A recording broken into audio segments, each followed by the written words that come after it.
Greetings and salutations, Solo Guy here. I just got this in the mail today, along with this and this. I am excited. Late war Soviets. At long last, the Soviets finally get their book, their cards. Both unit and command. Alright, but this one, we're going to be looking at the book, okay? Nice cover there. The German soldiers aren't smiling, unlike 1941. And on the back, it gives you a little bit of a background. The battle for Byelorussia. It's not Bagration, it's Bagration. It's named after a Russian prince when Napoleon of France attacked Russia.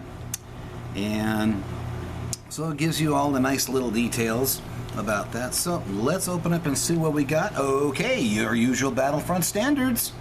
Okay, we got a map, so we have an idea of where things are going. Hey, there's that final target that all Russian players want, right? Okay, got some nice actual wartime photos.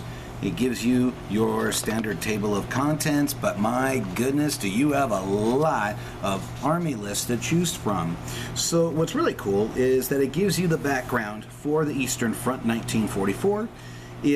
There are certain areas that you like the relief of Leningrad, or the Korsun-Cherkasy pocket, the battle for Estonia, Operation Bagration, the attack on Finland, okay? That sounds like a good excuse to get out Finnish troops. Assault on Romania, the invasion of Hungary, okay? This was a major thing. All right, let's keep going here. So, of course, they got the Soviet special rules in there, and believe me, they do have some really nice upgrades compared to what you're used to. Okay, so moving on. So it just gives you an idea overall map with the zooming in on the city of Orsha, which was a major rail intersection for several rails. This gives you a bit of a background to Orsha. And of course it talks about moving on to Minsk as well. Know your Russian tanks, okay? And then of course your infantry, your engineer sapper battalion, hero shock rifle battalion, your basic rifle battalion, confident 4+, but with the commissar, the motivation is a 3+. Their skill is green. Oh, I tell you, it's Fearless Conscript. That's what I'm thinking of, the older editions, Fearless Conscript. But nonetheless, you have them. Okay, Hero Motor Rifle and Motor Rifle Battalion, the Recon Company with the White Scout cars. Sounds like a good excuse to get some. Oh, Hero Shock Rifle Battalion, yeah, that's true. And going through, look at all these delicious lists that the Russians get their hands on. The IS-2 Guards Heavy Tank Regiment, the Heavy SP Artillery Regiment, the IS-85 Guards Heavy Tank Regiment, specialist formations like your engineer sappers, your reconnaissance, hero formations, the T-3485, the T-3476, the medium SP Artillery, the motor rifles, the hero shock rifles. Okay, and then over here for the conscript formations, your basic vanilla T-34, 85, 76 battalions, motor rifle, rifle battalion, and light SP artillery. Don't knock that light SP artillery. If you get enough Su-76s together, it can lay some pain. So it talks a little bit about the individual lists that you can take. All right, with your standard 2 platoons and your HQ.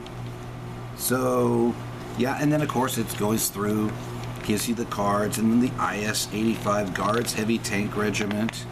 Okay, and then again it just shows you the other tanks that you have. And if you look at this is the Guards designation. Okay, you have SP Artillery there. So in other words, ISU 122s and 152s. Oh, that's going to be painful. Okay, up-armored Su-152s, it looks like. Okay, medium SP Artillery Regiment. Why don't they call it what it is? It's a tank killer. Okay, you got Su-85s. Too bad they weren't there at Kursk, but they were there after Kursk. You also have Artillery Regiment HQ, the T-34-85.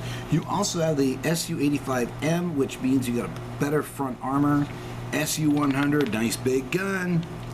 And then the Light SB Artillery Regiment, okay? Wow, when your HQ is a T-70, along with a bunch of SU-76s, I can't see these guys doing a direct assault, okay? Engineer Sapper Battalion. Talks a little about the 8th Guard Rifle Corps and the 30th Rifle Corps. And that gives you the basic list for that. Rifle Battalion, again, gives you some information about that. The Penal Company, yes, the Strafbat. Okay, looks like they made it just a regular company as opposed to a full-on battalion this time around. Scout platoon, special assault groups. Okay, and again, talks about the capture of Minsk, which, hint, one of my favorite all-time scenarios for squad leader and advanced squad leader was Hill 621.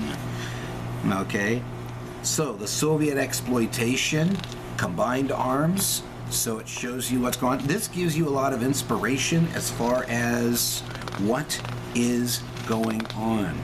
Okay, Bagration was a big, big deal. And like I said, I gotta keep going. The sun's going down. I had to do this outside the house because it's too hot inside the garage for me. Okay, so you can see more of the same. Okay, other units, reconnaissance.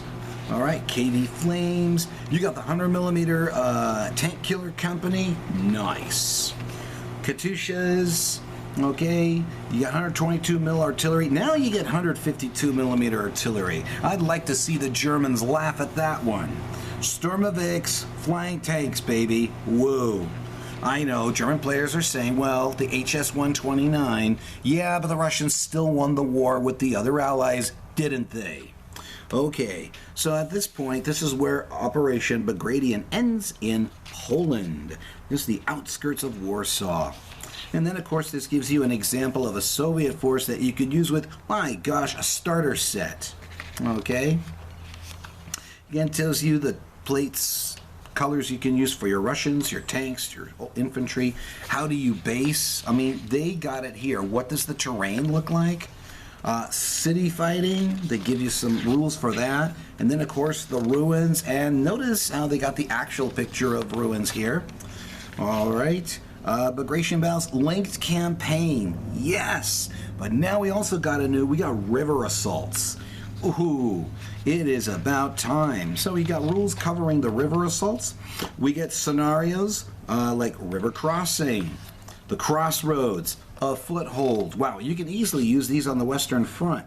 And for the terrain pack, wow, what a way to go with this. The river assault terrain pack, that looks interesting. It really does, because you get a lot of little extras and some German defense cards.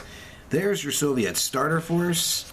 Okay, and then this big thing, I'm debating about this myself. And then, of course, it shows the catalog. A lot of these tanks now are plastic. The infantry are plastic. Okay, certainly makes them lighter to carry. And as you guys can see, it goes all the way through. Even the, even the Sturmovix are plastic. Okay, and then, of course, this for the Deception Group. And that's it in the nutshell, ladies and gentlemen. Is this worth it? Yes, I would think so. If you're a Russian player, this is an absolute must. Okay, I'm hoping this review benefited you guys. I am going to review these a little later on, and I will post them up. You take care, God bless you, and have an awesome day.